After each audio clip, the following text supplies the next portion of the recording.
Hello बच्चों, let's see the question.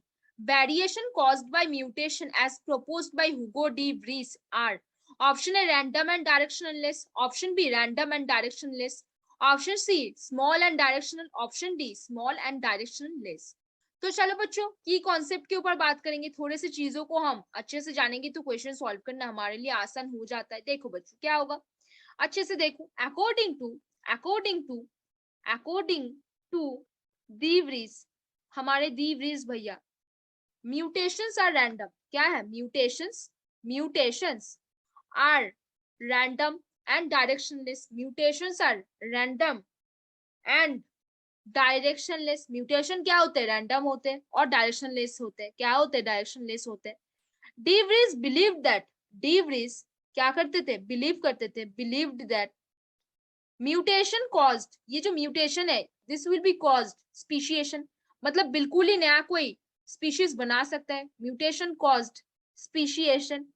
सो इसको उन्होंने एक और भी नाम दिया था. म्यूटेशन को इन्होंने एक और भी नाम दिया था. क्या दिया था? सॉल्टेशन. क्या दिया था? सॉल्टेशन. सॉल्टेशन को हम क्या बोल सकते हैं? Single step large mutation. Very good बच्चों, ये पॉइंट्स आपको याद रखने हैं क्योंकि क्वेश्चन के लिए इंपॉर्टेंट है. Single step large mutation. तो हमने क्या देखा? अकॉर्डिंग टू डीवरीज म्यूटेशन क्या होते हैं? रैंडम होते हैं, डायरेक्शनलेस होते हैं. इसी म्यूटेशन से क्या होता है? स्पीशिएशन आता है. इसीलिए इसको क्या बोल सकते हैं? सॉल्टेशन. सॉल्टेशन को हम क्या बोल सकते हैं? सिंगल स्टेप लार्ज म्यूटेशन बोल सकते हैं.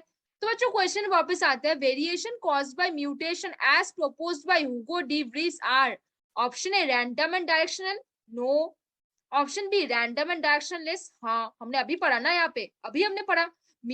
According to Hugo de Vries mutations are random and directionless.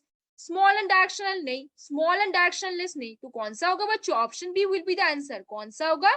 Option B. तो हुगो डी व्रीज के बेसिस में option B random and directionless will be the answer. Over कौन सा होगा? Option B. तो होपफुली बच्चों you understand the question very well. Best of luck बच्चों.